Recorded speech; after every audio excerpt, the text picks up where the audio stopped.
Bonsoir à tous, c'est jeudi, c'est Monde des Arts et merci de nous rejoindre avec une question importante qui m'intéresse d'ailleurs à titre privé. Où va le journalisme culturel aujourd'hui? Nouveau mode de consommation culturelle, nouveau mode de diffusion, nouveau public, nouveaux médias, nouveau langage aussi. Le monde culturel est en plein bouleversement, je vous apprends rien, et le journalisme culturel traverse une crise, peut-être pas profonde, mais enfin, il doit s'adapter. Alors, s'il veut survivre, il doit peut-être enterrer ses vieilles habitudes, ses réflexes, changer ses codes.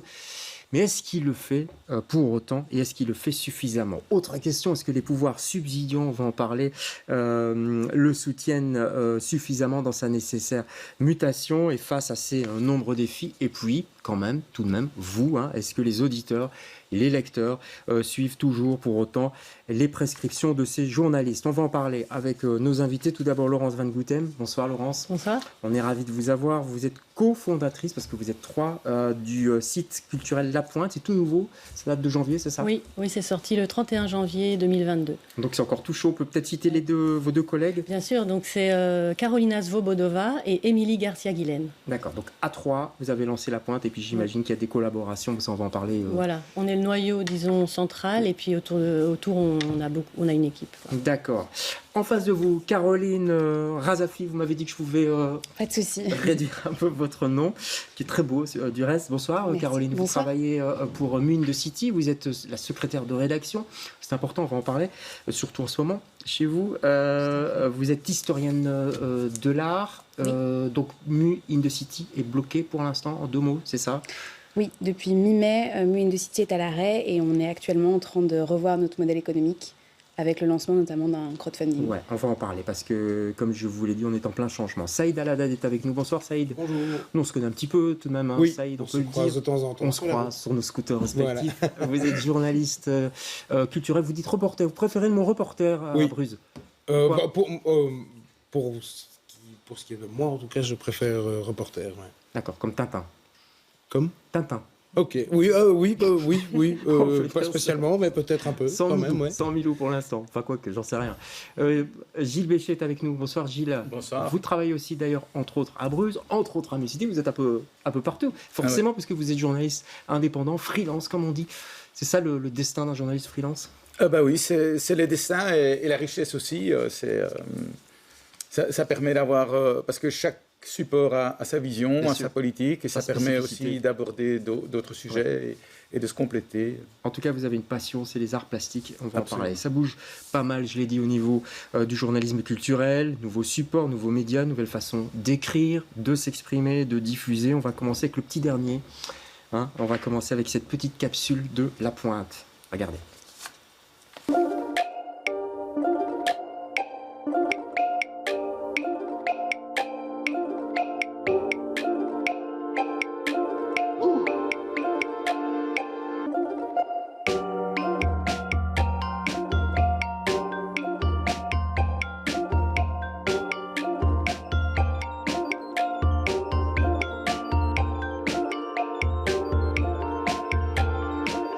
Voilà, pour La Pointe, et tout ça se passe en ligne, c'est joli, ceci, on peut peut-être citer les créatrices. Oui, bien sûr, l'identité visuelle, c'est Aline Baudet, et l'animation, c'est Nadia Miko. Voilà, alors tout ça, vous avez lancé ça à 3, il n'y a pas tellement longtemps, c'était quoi la motivation? C'est quelque chose qui manquait dans le paysage? Oui, en fait, toutes les trois, on s'est rencontrées il y a 3 ans, donc avec Émilie et Carolina. On se connaissait via des articles qu'on avait lus l'une de l'autre, donc on s'appréciait. Et puis on s'est rencontrés vraiment parce qu'on avait toutes les trois cette envie de créer un média culturel qui s'inscrive entre la presse généraliste et la presse spécialisée. Mais pourquoi, Laurence? Parce que c'est quelque chose qui manquait, selon vous? Oui, on trouve qu'en Belgique francophone, c'est vraiment quelque chose qui manque. Et donc, on s'est attelé à faire ce média et qui se veut aussi donc, curieux de tout, touche à tout. Voilà, qui traite l'art comme pratique, qui ouvre à des questions de société. Donc ça mêle la société, la vie, la culture. Donc c'est pas l'art stricto sensu, quoi. C'est pas la culture stricto sensu. Voilà, pas du tout. Gilles Béchet, c'est un maillon qui manque, ça, entre la presse, on va dire classique, les journalistes culturels du soir, de la Libre Belgique, de la DH, etc. et les plus spécialisés. Il y a un creux là. Oui, certainement, parce que d'autant plus que dans les pages culturelles de la presse, ça se réduit de plus en plus l'espace de moins en moins de place, pour... surtout pour les arts plastiques, pour les arts de la scène. Et donc, il y a un appel. Je crois que le public attend ça et il est un peu assoiffé de culture et d'autres approches aussi, je pense. Donc, il y a un manque à gagner. Alors, il y a des nouveaux médias qui émergent. Mune de City s'inscrit là-dedans plutôt pour les arts plastiques, directement aussi sur le net. On n'est pas sur du papier chez vous. C'est complètement en ligne. Et oui, donc c'est un média qui est très niche. Mais donc c'est quelque chose que nos lecteurs demandent énormément puisque c'est des articles qu'on ne retrouve pas dans les médias traditionnels. On couvre certains sujets qu'on ne retrouve pas en fait dans les médias traditionnels. C'est la mort du papier selon vous, Laurence? Je pose la question à la romaniste de formation. Donc, effectivement, et traductrice. Donc non, je tiens à dire que je ne pense pas du tout que ce soit l'un ou l'autre. C'est sûrement pas la mort du papier. Moi je reste très très attachée au papier. Je viens du monde de l'édition littéraire aussi, papier. Mais n'empêche que le web a quand même plein d'avantages. Par exemple, lesquels? D'abord, un avantage quand même au niveau économique. Une fois que le site est créé, ça coûte pratiquement rien de l'alimenter. C'est juste une question de temps, en fait, de travail, de temps de travail. Mais l'outil est là. Et donc, c'est notre cas pour La Pointe. On a en fait fait une sorte de crowdfunding. On a ouvert un compte de projet auprès de la Fondation Roi-Baudouin et qui nous a permis de récolter des dons, qui nous ont permis de créer le site, de le lancer, de le lancer, de faire l'identité visuelle et le développement web. Donc maintenant, il existe. Voilà. Saïd, quand vous voulez savoir ce qui se passe à Bruxelles, savoir où sortir, que voir, vous allez plutôt sur les sites dont on vient de parler ou sur la presse traditionnelle? Moi, je vais plutôt vers les réseaux sociaux. Les gens m'interpellent. Je reçois pas mal de mails.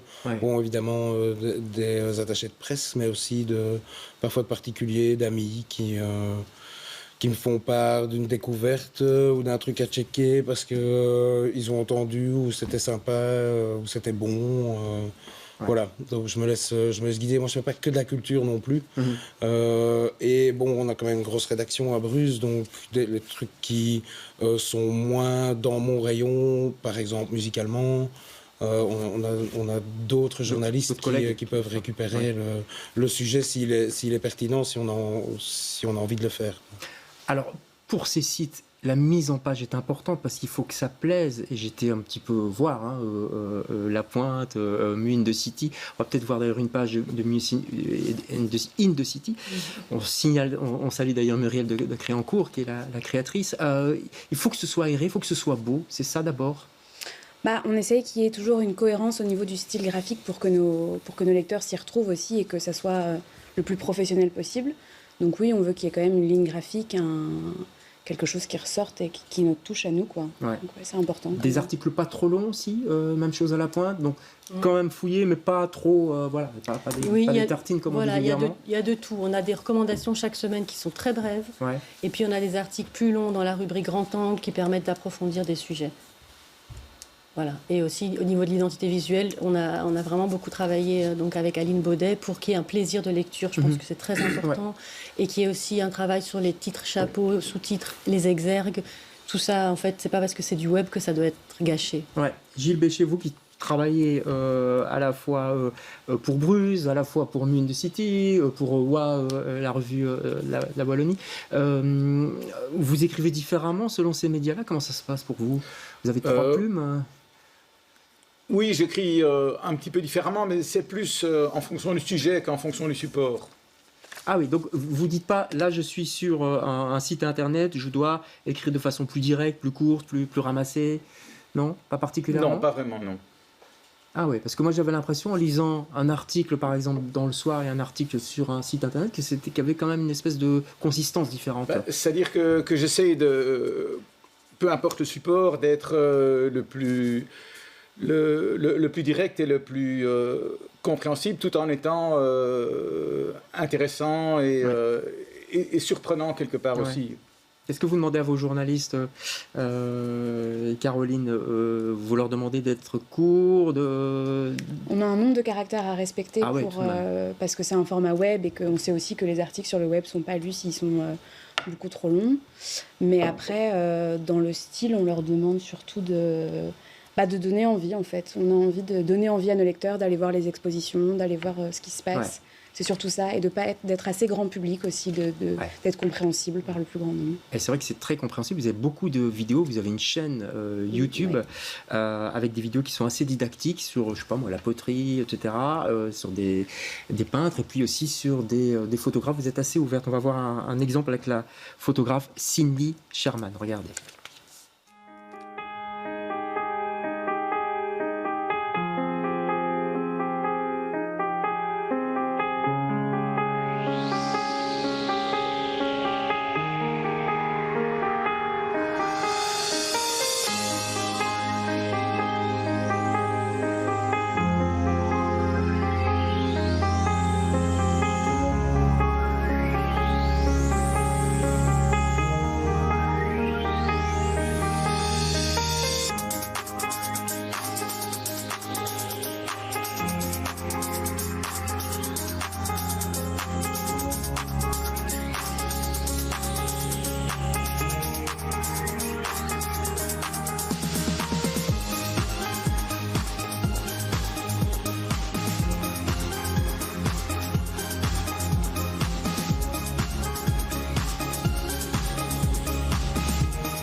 Alors, on a presque envie de danser là, les phrases courtes, et la musique comme... C'est obligé la musique quand on fait des vidéos, on est obligé de mettre du son comme ça? Bah, c'est toujours plus sympathique quand on regarde la vidéo. C'est des petites vidéos qu'on passe aussi sur nos réseaux sociaux, donc oui, il y a toujours une petite musique qui accompagne, mais qui sont décidées par les journalistes. C'est les journalistes qui choisissent. Est-ce que le risque de faire des capsules comme ça, c'est pas de passer à côté d'articles plus profonds? Enfin, vous en faites moins, je crois, ou pas encore en tout cas. On a une ou l'autre vidéo, et puis on va normalement commencer une collaboration avec des journalistes qui vont faire de la vidéo. Ouais. Moi, je trouve ça très chouette pour comme entrer en matière, justement, pour découvrir quelqu'un qu'on ne connaît pas. Et puis, il y a les réseaux sociaux. Ouais. Quoi. Donc, on sent quand même qu'il y a quelque chose qui change. Ça, on ne pouvait pas l'imaginer il y a quelques années, quand même, dans le journalisme culturel, Gilles Béchier. Complètement, oui. Le web a tout à fait bouleversé le métier, et aussi par son caractère immédiat. Oui. Et même dans les médias traditionnels, comme la télévision, comme la radio. Alors, vous l'avez dit, Saïd, vous avez une petite moto. Enfin, je ne sais pas ce que c'est. C'est un petit scooter. Un petit scooter, on ne va pas dire la marque. Et vous vous promenez dans Bruxelles, notamment vers des lieux culturels. On va en parler, on va regarder pour voir ce que ça donne. Ça commence en néerlandais, de toute façon, on est tous censés comprendre le néerlandais à Bruxelles. Vous avez été à Point Culture qui connaît quelques difficultés tout de même en ce moment. Regardez ce reportage.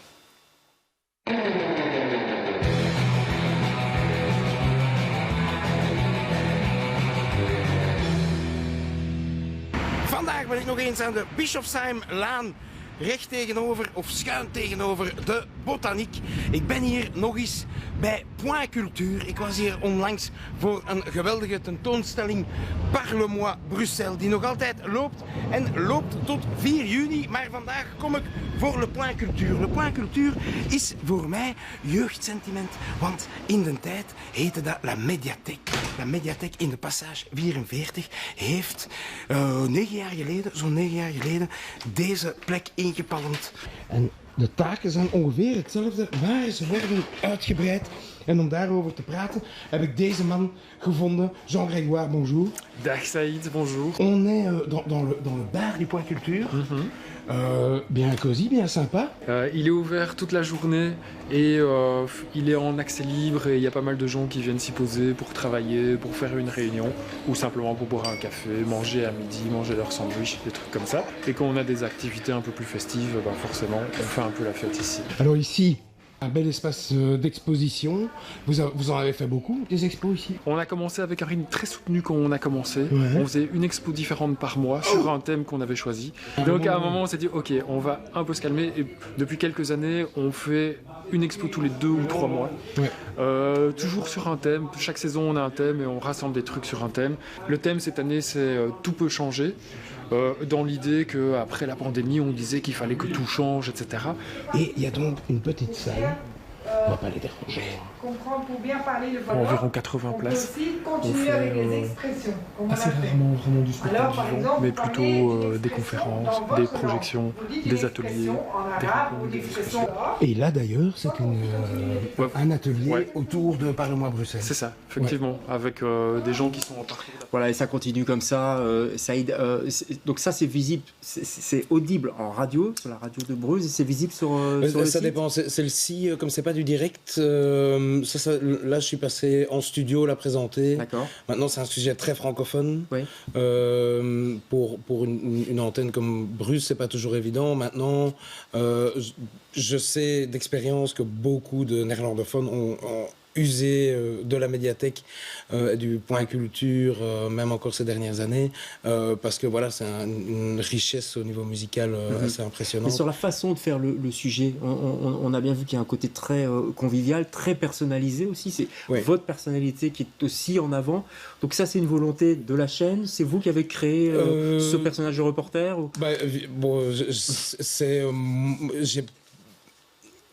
J'ai toujours été reporter, enfin non, j'ai fait du studio, mais le reportage me va mieux, et donc je suis parti sur les routes, je vais dire en 2007 pour FM Bruxelles. À ce moment-là, c'était que de la radio, c'était beaucoup d'actu, mais donc voilà, je suis dans le milieu entre guillemets depuis quasi 20 ans, même avant, parce que aussi pendant mes études, et donc j'ai un réseau. Je suis trilingue, ce qui n'est pas le cas de toute la rédaction, par exemple. Donc ça ouvre des portes et ça lance aussi la possibilité de faire parler juste la pure curiosité du bruxellois. Parce que je suis né ici, j'ai une curiosité, un enthousiasme pour ce qui se passe dans ma ville. Mais ça propose aussi une autre façon de montrer la culture, une autre façon de faire du journalisme culturel. Je ne sais pas ce que vous en pensez, Caroline. C'est un peu unique en fait dans le paysage chez nous en Belgique. Hein. Complètement, oui. Bah, puis ce ton qui est donné, c'est assez sympathique, quoi. Ça donne vraiment envie de... On m'a donné cette chance de me faire mon truc, et du coup, bah voilà, carte blanche. Quasi, on va dire, parce qu'il y a quand même quelques sujets qui sont imposés ou qui sont incontournables, mais la plupart du temps, voilà, c'est parce que le point culture, personne n'aurait demandé à la rédac de faire un truc sur le point culture, mais moi je sais que c'est un endroit où aussi des néerlandophones ont été, et voilà, moi je dis toujours, ces petites choses qui font Bruxelles, qui font les grandes villes, et voilà, point culture, c'est un exemple de ça, mais il y en a des dizaines. Donc moi en général, je ne fais par exemple pas les vernissages, les gros trucs où tous les autres médias vont être, parce que ça ne sert à rien. Je préfère me concentrer sur de petites initiatives qui ont un impact peut-être plus local, mais qui sont tout aussi bruxellois, tout aussi intéressants. Alors, il y a quand même des gros trucs incontournables. Gilles, j'ai vu un de vos derniers articles à Mune de City, avant que ça s'arrête, parce qu'on va parler de l'arrêt maintenant. C'était la nouvelle directrice de Beaux-Arts, par exemple. Ça, c'est Alors là, vous prenez vraiment le temps. C'est une interview qu'on pourrait trouver dans Absolument, le journal. Donc, que Beaux-Arts est un acteur incontournable de la vie culturelle à Bruxelles. Et quand il y a une nouvelle directrice, c'est quelque chose d'important, et d'autant plus que c'est une femme. On y va. C'était intéressant parce que, aussi détailler la politique culturelle, ce qu'on fait avec un vaisseau pareil, c'est intéressant. C'est un challenge. Voilà. L'actualité, vous la suivez aussi de près à la pointe ? Oui, on la suit. Donc, chaque semaine, il y a 3 recommandations qu'on essaye de relier comme ça, de façon parfois un peu légère, un peu joyeuse. Et puis, il y a une rubrique qui s'appelle « En ce moment », où il y a effectivement... mais sinon, on n'a pas vocation non plus à couvrir l'actualité. Hein, et l'avantage d'un site internet, c'est qu'on peut rebondir. Hein, il y a des liens, etc., des connexions. Malheureusement, c'est parfois compliqué à financer, à tenir. Mune de City démarre bien, est bien vu dans les galeries, dans les musées, etc. Et pourtant, patatras, vous avez dû vous arrêter. Qu'est-ce qui se passe ? En fait, oui, on n'a pas de problème. Le lectorat est là. Enfin, on a beaucoup de lecteurs, on est bien suivis. Mais donc, ce qui se passe, c'est que financièrement, notre modèle économique, pour le moment, n'est pas viable. Donc, jusqu'à présent, en fait, on a une petite subvention de la Fédération Wallonie-Bruxelles, donc une aide à l'édition, à hauteur de 10 000 € qui a duré 4 ans, là, et qui se termine cette année. Et donc là, on a fait une nouvelle demande pour les 4 prochaines années. Mais donc, ce qui se passe, c'est que ça ne suffit pas en fait à faire vivre le magazine. Et donc, il faut revoir notre modèle économique. Et donc là, l'idée, c'était de proposer une partie du site en version payante. Et donc ça, c'est ce qu'on va faire. C'est ce qu'on fait en fait via le crowdfunding qu'on vient de Donc vous lancez un crowdfunding pour essayer de sauver. Mais effectivement, les subsides publics s'arrêtent en fait, c'est ça, clairement ? En fait, ça s'arrête à la fin de cette année. Et on a fait une nouvelle demande pour prolonger ce subside pour 4 ans en demandant un montant un petit peu plus important. Parce qu'on s'est rendu compte que le lectorat est là, notre équipe s'agrandit, que le magazine grandit, mais que derrière, financièrement, et la publicité, c'est pas possible Si, on a aussi toute une partie de revenus qui provient de nos partenaires culturels, donc avec des bannières publicitaires. Donc des musées, les galeries. Les musées, les galeries, les foires d'art. Mais ça suffit pas, Caroline ? Ça suffit pas pour le moment, et surtout, on remarque que ces derniers temps, ils peuvent moins se permettre. Enfin, la plupart des musées nous disent qu'ils ont aussi des... Ils ont réduit leur budget en communication. C'est difficile financièrement. Vous payez vos journalistes, vous, par exemple, à la Pointe ? Non, alors pour l'instant, on part sur du bénévolat. On est dans la phase de lancement. On a réussi à le lancer grâce à ce compte de projet de la Fondation Rabaudouin. On a un petit soutien aussi d'un centre de recherche de l'ULB, parce qu'on vient toutes les 3 de l'ULB. Ouais. Donc on est très en lien avec les chercheurs et chercheuses de l'université. Mais c'est sûr qu'on planche là sur le modèle économique et on imagine aussi faire un système qui soit hybride en fait entre subsides, fonds publics et fonds privés et abonnement ou pseudo-abonnement, c'est-à-dire des systèmes de dons ou d'adhérence, de membership. Parce que le risque, c'est que quand les sites deviennent payants, parfois les lecteurs s'en vont. Mais oui, d'autant plus que souvent, on commence par être gratuit pour avoir de la visibilité. Parce que commencer directement en étant payant, c'est pratiquement impossible. Et alors, mais le problème, c'est que si les gens sont habitués à avoir un site gratuit, est-ce qu'ils vont faire le pas pour le payant ? En même temps, rien n'est vraiment gratuit. La télévision, la radio, on croit que c'est gratuit, mais quelque part, on la paye indirectement. Nous, on a la chance d'être subsidiés. Donc, voilà, c'est encore une situation très différente de tout le monde. Côté ici. flamand, d'ailleurs, côté néerlandophone, vous connaissez, ça y est, des sites comme ça, culturels, il y en a un petit peu plus ? Oui, il y en a, bien sûr. Bon, moi, personnellement, je connais surtout des sites musicaux, mais c'est des choses qui existent. J'avoue pas être au fait des financements de tous, mais ils sont là, je crains que beaucoup restent bénévoles, du bénévolat, ils le font vraiment par passion, ce qui est probablement ce qui vous a fait démarrer le truc au début. Vous êtes bénévole à Mine de City, vous, franchement, Gilles ? Ça dépend des moments. Oui, c'est ça. Quoi, c'est la passion alors qui Oui, dans la mesure du possible, on est payé, mais ce n'est pas à la fin du mois, tous les mois. Donc, il y a parfois des périodes où c'est pas possible, mais alors là, c'est la passion qui remplace. En tout cas, le crowdfunding, je ne sais pas si je prononce bien. Si, c'est ça. Ça marche, ça peut marcher en tout cas. Il y a une autre revue culturelle qui va démarrer en octobre, ça c'est un scoop, ça s'appelle Surimpression. On va regarder le lancement et aussi il faut un appel au fond. Voilà, vous voyez les images pour l'instant, ça s'appelle Surimpression. Vous avez confiance, vous, à ce que le public vous suive en passant en version payante ? Ouais. On a bon espoir, parce qu'on a quand même beaucoup de retours quand on a annoncé qu'on allait fermer le site.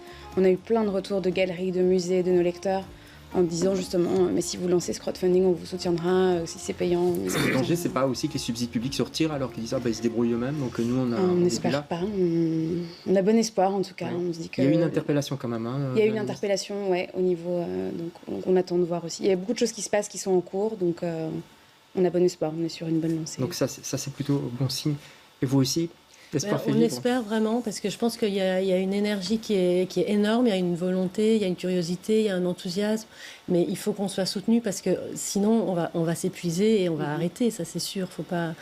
Il faut que les journalistes soient payés, que les photographes soient payés, que tout le monde soit payé. Que les web designers, parce qu'il y a un travail de mise en page qui est important. Oui, bien sûr. Donc ça va bien un temps, la passion, mais à un moment, il faudra vraiment qu'on soit soutenu.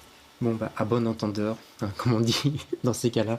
Merci en tout cas à tous les cas d'avoir participé à cette émission, d'avoir montré une nouvelle façon de présenter la culture, qui a besoin aussi des journalistes culturels, parce qu'inversement aussi, les artistes, les créateurs ont besoin de nous pour pour faire le passage vers le public. Merci beaucoup. On se retrouve jeudi prochain pour un autre Monde des Arts. Bonsoir.